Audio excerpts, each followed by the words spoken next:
Hey, friends. Happy Thursday. I hope you guys had a great Christmas and a great New Year's Eve. I wish you all the best in the new year. Um, so, jumping right into this, I wanted to talk this week about something that is really important, but that isn't very, it's not very talked about.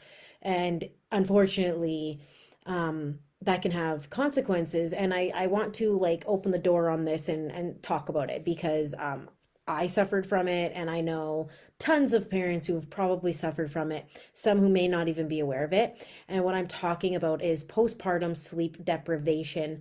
Um, so obviously, it speaks for itself what it is. It's after you have a baby and you become sleep deprived. What I want to talk about today is a few things. I wanted to kind of just like tackle this and really get into it. So I wanted to talk about the effects that sleep deprivation can have. I wanted to talk about who they can affect in the family because it does affect the whole entire family, and how it can affect the other family members.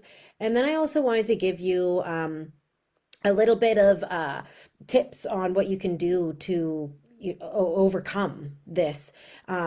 But I do want to say before anything else is that if you are experiencing sleep deprivation, to please talk with your doctor because your doctor will be able to help you as well. So please don't just listen to me. Please go talk to your doctor as well. I'm not a doctor, so obviously you can't take my advice as medical advice, and but you can talk to your doctor about it. So let's just jump right into this, and I want to let you know about the 8 most common signs of sleep deprivation, of postpartum sleep deprivation. And so when I'm talking about sleep deprivation, you're probably like, am I suffering from this? I wonder.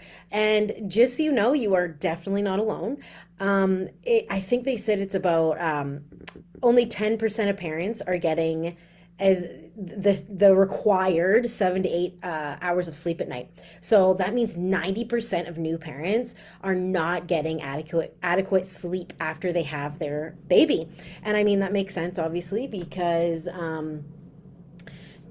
we have a baby waking every couple hours, and that's really it's hard to get sleep, especially if your baby isn't sleeping very well. So some of these symptoms will be, or signs of sleep deprivation will be clumsiness, moodiness, forgetfulness. You may be unfocused. You may be unmotivated. Life just may seem just boring to you. Not boring, but you're just not motivated anymore. You don't feel like doing things anymore. You may have a decreased sex drive. Your mojo may be completely gone. You may have a heightened appetite, which could turn into weight gain. And you may have a little bit of mental instability. And what I mean by that, if you may have signs or symptoms of postpartum depression or postpartum anxiety or other perinatal mental illnesses that can come along with having a new baby. And so when I talk about these signs, there are effects that come with these signs of sleep deprivation. So obviously, new mothers are affected by this. They can take a pretty big hit of postpartum sleep deprivation. Why? Why does that happen? Why is it moms? Well, it might not be obvious to some people, but a lot of moms breastfeed. And that means that they will take on the full brunt of the work. They'll be breastfeeding during the day, during the night, and that doesn't really leave a lot of time for them to sleep or to relax. But not all moms are breastfeeding. Some are pumping, some are doing bottle feeds, but that still doesn't mean that moms are not hit more than likely the hardest in this situation. Whether you're breastfeeding or not, new moms a lot of the times will take on more of the work. For like me, for example, I'm stubborn as a mom, and I felt like, I could do it the best. I could take care of my baby the best, so I'll just do it. And it's just easiest if I just do it, especially because I was breastfeeding. So I took on a lot of the work, and the effect that had on me, I was super drowsy all the time. I was short tempered. I was I was just not myself anymore. I was not. I wasn't the person that I used to be anymore, and I didn't really realize it at the time. One really important thing that I want to point out is that new mothers can become very, very drowsy during the day from this sleep deprivation. And actually, being drowsy while you're driving is actually just as dangerous as driving while under the influence. Any mother in their right mind is not going to drive under the influence. So the same consideration and care should be taken if you're sleep deprived. If you're feeling drowsy, don't drive. You are putting yourself, others, and your children in danger. So just try not to drive if you're feeling very drowsy and you're sleep deprived. And in addition to all that, sleep deprivation can affect obviously everyone in the whole family, because the mother may be, it can hurt the relationship she has with her spouse, with her children. For example, like that happened to me. I was, like I said before, I was so sleep deprived that I was very irritable and tired and exhausted. And I just, honestly, I just wanted to be alone. And I did not have that choice because I am a mom. I'm a new mom.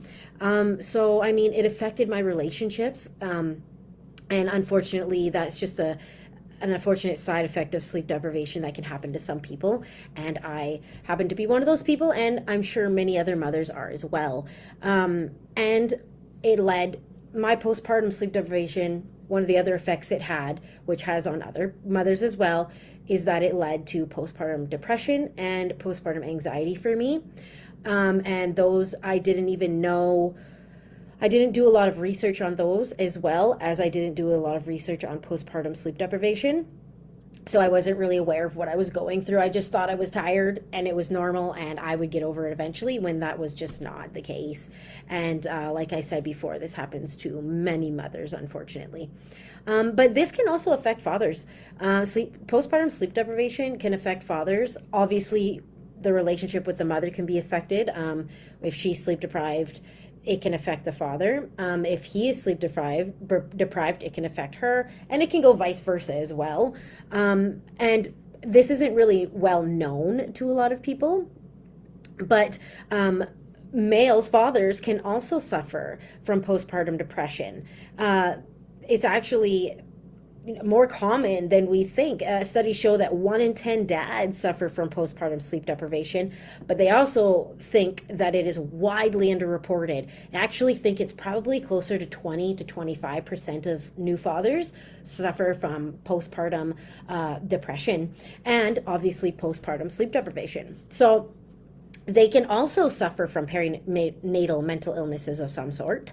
And, when both parents are suffering from postpartum sleep deprivation, or maybe just one of them is, it can have effect on the relationship, including you may be too tired to have sex, you may have a short fuse, you may even start to resent your partner, and this can obviously have a huge effect on the relationship. So it's really, really important for both of you to sit down and have a conversation about how you can improve your sleep, how you can improve your relationship along the way that works for both of you. Super important. So obviously sleep deprivation can have an effect on your new baby. And what I'm talking about when I talk about this is that your baby may be sleep deprived. If a baby is sleep deprived and they are overtired, this is hard on everyone in the family, because this baby is tired, grumpy, and losing out on sleep. And, no one wants to deal with that, but it's just a reality of having a new baby. New babies, it's hard. If you don't practice good sleep habits from the start of your child's birth, they can quite easily go into having sleep issues. Usually the first 3 months are pretty good, because I would say maybe even just the first 2 months. 3 months is kind of pushing it, but because that's when, around 3-4 months is when your baby's circadian rhythm starts to actually change. Their brain actually changes permanently, and they start to wake between sleep cycles, which as a newborn they didn't really do. So the first couple months are a lot easier because your baby sleeps through anything. I used to vacuum when my second daughter was born, and she would sleep through it as a newborn. But as she got older, little tiny things would wake her up. Me trying to creak out of the room. I lay her down in her crib and I try to creak out of the room. She wakes up and it's like, man, you used to sleep with a vacuum on and now you wake from a creak, or me slightly closing the door. Like, come on. But that's just their brain developing. So it's actually a good thing in disguise. But when your baby is overtired, it can have an effect on the entire family, including your baby. Your baby gets most of their growth and development happens at night when they're sleeping. And that is when the human growth hormone is released. So if they're not getting a good night's sleep or they're not able to sleep well during the day, this hormone is having a hard time being released, and it can actually have a negative impact on their growth and development. So getting a good sleep for your baby, if they're sleep deprived and overtired, is really, really, really important. And obviously, sleep deprivation can affect your other children. I kind of talked about this before, where you might have a short fuse. You might just be so sleep deprived. You're so irritable, and your other children can feel that. They pick up on our emotions. They pick up on how we're feeling, and they unfortunately are not good at expressing themselves. Some of them are so little that they don't know how to express themselves. So what happens is it comes out as them being cranky, them being clingy, them you might think that they do things. You might think they're doing things just to annoy you, but that's not true. It's just that they don't understand how to express themselves, or maybe they can't do it very well, and it comes out as what we would say is bad behavior, when in all reality it's just they're not really sure how to express themselves. So that can also affect your children. If you're sleep deprived, your emotions, how you are can affect your children, and it can have negative consequences as well. But obviously, what I want to say is, if you are feeling sleep deprived and you're not able to really, your younger children, they're not expressing themselves right, you're having a hard time with them, get help. Ask someone to help you with your younger children as you're going through the sleep deprivation. Honestly, there's no shame in asking for help. So I just wanted to add that postpartum sleep deprivation is way more than just being tired. It's really important to recognize the symptoms of sleep deprivation so that you can deal with it as early as possible.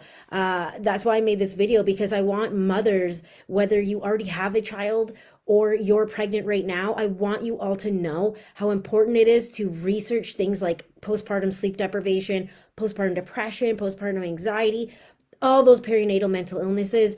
You need to research them so you know the signs and symptoms so that you can be prepared if something happens. I actually made previous videos about this before, about a postpartum plan, and I highly recommend you check those out on my YouTube.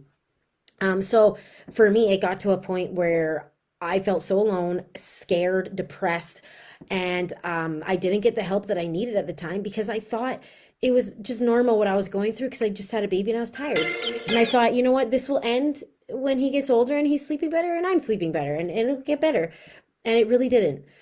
So I eventually did get the help that I needed, and I'm so grateful that I did, because it improved my mental state and I feel so much better. But during that time, it was really hard, and that doesn't need to be you. Know the signs, know the symptoms, and get help. Get help when you see them happening and when you need it. There's, like I said, no shame in that. So I do have 3 tips that I want to give you for overcoming postpartum sleep deprivation. The first one would be to take shifts with your partner during the night. So for the first half of the night, maybe you can get 6 hours of uninterrupted sleep. And then for the second half of the night, maybe your partner can be the one to get 6 hours of uninterrupted sleep. And I know that might be hard for breastfeeding moms, but what I'm going to say to you, and which was hard for me as a mother, breastfeeding mother, during those 6 hours of your partner's time is a good time for you to either give them formula, your baby formula, or give them pumped breast milk.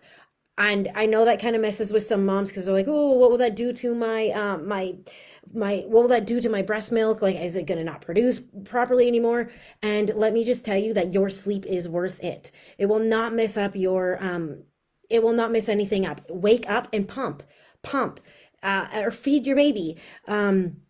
In the morning. Once you get those 6 hours of uninterrupted sleep, it will be so much worth it because your mental health is worth it. Okay. It is so very important that people understand that. So the second tip would be to practice healthy sleep habits. Obviously, doing this from the start of when your baby is born is super important. But if you've already had your child, now is a good time to start. So practicing those healthy sleep habits is super important. If you need to, hire or talk with a sleep consultant. I am a sleep consultant myself, so if you would like to talk to me, you can send me a DM and I would be glad to give you a free 15-minute consult. And there's no shame in doing that. If you need help, if your child's sleep deprived, your baby, or if you are, or if maybe your husband is, or your spouse, please get the help you need. Hire or talk to a sleep consultant. Let me tell you, it can make a huge difference in your life. It did for me. And the third thing that I'm going to give you guys today is to request help when you need it. Ask for help. There's, like I said before, no shame in asking for help. If you need help, ask your partner, friends, family, someone you can rely on to come watch the children. If you have younger children, ask them to come watch them from time to time for you, so you can maybe take a shower or do something that you need to do. Or if it's just you and the baby, ask your partner or your family and friends, maybe if they can watch the baby while you take a nap or take a shower or go for a walk, something for your own mental health and that makes you feel good. There's no shame in asking for help. Do what you need to do to take care of yourself. You are just as important as everyone else. And that's all I have for you guys today. This went a little over. I didn't want it to be this long. I hope you guys actually watched the whole video. It's super important. If you found this beneficial, I would love for you to come to my group called Sleep Little One. The link is in the description box. It's where I give exhausted parents help to improve their children's sleep for free. And also I help you stay on track as a parent who's suffering from sleep deprivation or a child who has sleep deprivation. I help you keep your mental stability in track as well along the way. So I hope to see you there. I hope you guys watch this whole video. And I hope you have a great day, great week, great weekend. And I'll see you guys next time. Bye.